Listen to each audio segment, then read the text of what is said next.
വിവാഹിതകളായ സ്ത്രീകൾ ശ്രദ്ധിക്കുക. വിവാഹബന്ധം നിലവിലിരിക്കുമ്പോൾ ചിലർക്ക് വലിയ താല്പര്യമൊന്നുമില്ലാതെ വേറെ ഒരാളുമായിട്ടുള്ള ഒരു ബന്ധം, ഒരു പരപുരുഷനുമായിട്ടുള്ളൊരു ബന്ധം ആഗ്രഹിക്കുന്ന സ്ത്രീകളുണ്ട്. അത് സമൂഹത്തിൽ നമ്മൾ ഒരുപാട് കാണുന്നതാണ്. ഒരുപാട് പ്രശ്നങ്ങൾ ഉണ്ടാകുന്നുണ്ട്, ദുരന്തങ്ങൾ ഒരുപാട് ഉണ്ടാകുന്നുണ്ട്. എന്നിട്ട് ഏതെങ്കിലും ഒരുത്തിനൂടെ പോയിട്ട് അത് പ്രശ്നം, അതായത് ഭർത്താവുമായിട്ട് ചെറിയ പിണക്കമുണ്ട്, ഭർത്താവിനെ അടുപ്പിക്കുന്നില്ല, അവസാനം അതിൽ നിന്ന് അകന്നു കഴിയുകയാണ്. അതൊക്കെ പലപ്പോഴും ഈ പുരുഷന്മാർ മാത്രമല്ല, സ്ത്രീകൾ ഇതിൻ്റെ കാരണക്കാരാണ്.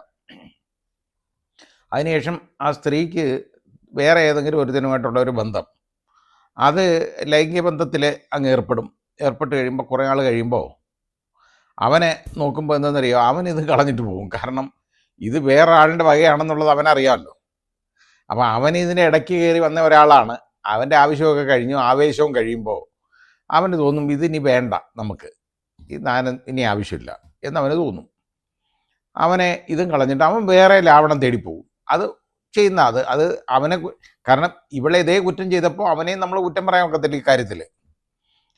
അന്നേരം കൊണ്ട് ചെന്നിട്ട് ഒരു പരാതി അങ്ങ് കംപ്ലൈൻറ്റ് കൊടുക്കും. ബലാത്സംഗം, എന്നെ വിവാഹ വാഗ്ദാനം നൽകി പീഡിപ്പിച്ചു എന്ന്. ഒരുപാടെണ്ണം അങ്ങനെ ചെയ്യാറുണ്ട്. ചിലത് ഇതിൻ്റെ ഇടയിൽ ഗർഭിണിയാവും. അപ്പോൾ ഭർത്താവിന് ആയിട്ടുള്ള ആക്സസ് ഇല്ല എന്നുള്ളത് വന്നു കഴിഞ്ഞാൽ ഉടനെ ഗർഭം മറ്റവൻ്റെ മണ്ടേ വെക്കണമല്ലോ. അപ്പോൾ അതുകൊണ്ട് അത് പറയും, എന്നെ അങ്ങനെ പീഡിപ്പിച്ചു, ഗർഭിണിയാക്കി എന്ന് പറഞ്ഞ് അടുത്ത പരാതി വരും. അപ്പോൾ ബലാത്സംഗ കേസ് പോലീസ് അങ്ങ് രജിസ്റ്റർ ചെയ്യും. അതോടുകൂടി ഈ പരപുരുഷനുണ്ടല്ലോ, അവൻ പിന്നെ ഓട്ടത്തിലാണ്. മുൻകൂർ ജാമ്യം, അല്ലെങ്കിൽ അറസ്റ്റ് ചെയ്ത് കഴിഞ്ഞാൽ പിന്നെ അല്ലാത്ത ജാമ്യം, ഇത് റെഗുലർ ബെയിൽ, ഇതെന്തെങ്കിലുമൊക്കെ പറഞ്ഞിങ്ങനെ നടക്കുകയാണ്. ഇപ്പോൾ സുപ്രീം കോടതി നേരത്തെ ഇതിനെ സംബന്ധിച്ച് വ്യക്തമാക്കിയിരുന്നു. കാരണം പണ്ട് ഒരു സ്ത്രീ, ഒരു വിവാഹിതയായ ഒരു സ്ത്രീ ഒരു പയ്യനെയും വിളിച്ചുകൊണ്ട്, അവന് 19 വയസ്സോ 20 വയസ്സോ കണ്ടേ ഉള്ളൂ, അവനെ അതുപോലുള്ള അവനെ വിളിച്ചുകൊണ്ട് നേരെ ഈ കാശ്മീരിൽ പോയി. അങ്ങനെ ഏതാണ്ട് 4-5 തവണ അവനെയും കൊണ്ട് കാശ്മീരിൽ പോയിട്ടുണ്ട്. എന്നിട്ട് ഒരു ദിവസം ഒരു സുപ്രഭാതത്തിലൊരു പരാതി അവൻ കൊടുത്തു, കംപ്ലൈൻറ്റ്, ഇവൻ പീഡിപ്പിക്കാൻ ശ്രമിച്ചു, അവൻ ബലാത്സംഗം ചെയ്തു എന്നും പറഞ്ഞങ്ങ് പരാതി കൊടുത്തു. അപ്പോൾ സുപ്രീം കോടതി പറഞ്ഞു, ഇത് ഭർത്താവും കൂടെ അറിഞ്ഞുകൊണ്ടാണ് പോയേക്കുന്നത്. അപ്പോൾ ഇതൊരു ഇവനെയും കൂടെ പറഞ്ഞു വിട്ടുകൊടുത്തതാണ്. കാരണം അവനെ കൊണ്ട് കൊള്ളത്തില്ലായിരിക്കും, അതുകൊണ്ടായിരിക്കുമല്ലോ അത്. അതുകൊണ്ട് അതിനകത്ത് ഇത് മാത്രമല്ല, ഈ 4 തവണയോ 5 തവണയോ കണ്ട് കാശ്മീരി ഇവനെയും കൊണ്ട് പോയിട്ടുണ്ട് മുമ്പും. അങ്ങനെ പോയേക്കുന്നത് ഒരൊറ്റ കാരണം കൊണ്ട്, പുതുതായിട്ട് അവിടെ കാശ്മീരി കൊണ്ടുപോയി അവൻ ബലാത്സംഗം ചെയ്തു എന്ന് പറയുന്നത് വിശ്വസിക്കാൻ പറ്റുന്നതല്ല. അത് ബലാത്സംഗം ആകത്തില്ല എന്നന്ന് സുപ്രീം കോടതി പറഞ്ഞു. ഇപ്പം സുപ്രീം കോടതി അത് ഒന്നുകൂടെ അടിവരയിട്ട് ഉറപ്പിക്കുന്ന ഒരു വിധി വന്നു. വളരെ റീസെൻ്റ് ആയിട്ടുള്ള ജഡ്ജ്മെൻറ്റ്. അത് ജസ്റ്റിസ് BV നാഗരത്ന അതുപോലെ തന്നെ ഉജ്ജ്വൽ ഭുയാനും ചേർന്നുള്ള ബെഞ്ചാണ്. അവരുടെ വിധി വളരെ അർത്ഥശങ്കയ്ക്കിടയില്ലാത്ത ഇത് വ്യക്തമാക്കി. അതായത് വിവാഹിതയായ ഒരു സ്ത്രീ വിവാഹബന്ധം നിലവിലിരിക്കുമ്പോൾ, അതായത് ഡൈവോഴ്സ് ഒന്നും വാങ്ങാതെ ഇതേപോലെ വല്ല പരപുരുഷനുമായിട്ട് ഇടപെട്ടതിന് ശേഷം പിന്നെ കൊണ്ടിന്ന് ബലാത്സംഗ കേസ് കൊടുക്കാൻ പറ്റത്തില്ല. അത് കാരണം ബലാത്സംഗം ആവത്തില്ല. അത് ഉഭയസമ്മതപ്രകാരമുള്ള ലൈംഗിക ബന്ധമേ ആവുള്ളൂ. അത് കുറ്റകരമൊന്നുമല്ല, അതാർക്കും ചെയ്യാം. അപ്പോൾ അതുകൊണ്ട് അത് സുപ്രീം കോടതി ഇപ്പം പറഞ്ഞേക്കുന്നത്, ഇനി മേലാൽ ഇങ്ങനെയുള്ള കേസ് കൊണ്ട് എങ്ങും കോടതി വരരുത്, അങ്ങനെ ചെയ്തു ഇങ്ങനെ ചെയ്തു ഇതൊന്നും പറഞ്ഞുകൊണ്ടൊന്നും വരരുത്, ഇത് ബലാത്സംഗം ആവുകയില്ല. കാരണം അവർ വിവാഹിതയായ ഒരു സ്ത്രീയാണ്.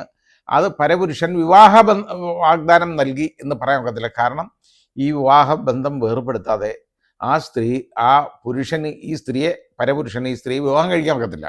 അപ്പോൾ വിവാഹ വാഗ്ദാനം നൽകി പീഡിപ്പിച്ചു എന്ന് പറയുന്നതിൽ ഒരർത്ഥം, കാരണം വിവാഹ വാഗ്ദാനം കൊടുക്കാൻ ഒക്കത്തില്ല. വിവാഹം കഴിക്കാൻ ഒക്കാത്ത ഒരുത്തം വിവാഹ വാഗ്ദാനം നൽകിയാൽ അങ്ങ് പീഡിപ്പിക്കാൻ നിന്നു കൊടുക്കേണ്ട കാര്യമുണ്ടോ? ഇല്ല. ഇത് സ്ത്രീകൾ മനസ്സിലാക്കണം. അപ്പോൾ ഈ പുരുഷന്മാരുടെ സംഘടന പറയുന്നതിനകത്ത് നമ്മുടെ ഈ രാഹുൽ ഈശ്വറൊക്കെ പറയുന്ന കാര്യത്തിൽ ചെറിയ കാര്യങ്ങൾ, ഇങ്ങനെയുള്ള കാര്യത്തിൽ ഒരു ശരിയുണ്ട്, ഇല്ലയെന്ന് പറയാൻ ഒക്കത്തില്ല. കാരണം ഇത് ഒരുപാട് നമ്മൾ കാണുന്നതാണ്. ഒരുപാട് കാണുന്നതെന്ന് പറഞ്ഞാൽ, വിവാഹിതരായിട്ടുള്ള സ്ത്രീകൾ ഇതേപോലെ പോയി ഇടപെട്ട് പ്രശ്നം ഉണ്ടാക്കിയതിന് ശേഷം അവൻ്റെ പോക്കിന് പോകുന്നുണ്ടേ, അവന് മതിയായി, ഈ കേസ് ഇട്ടിനി വേണ്ട, അവൻ പുതിയതിനെ നോക്കി പോവും. അങ്ങനെയുള്ളാകുമ്പം അവനെ കൊണ്ടുവന്ന് ഇവരിങ്ങനെ പീഡിപ്പിച്ചു, അങ്ങനെ ചെയ്തു, ഇങ്ങനെ ചെയ്തു എന്നും പറഞ്ഞുകൊണ്ട് ഇന്ന് കേസ് കൊടുക്കും.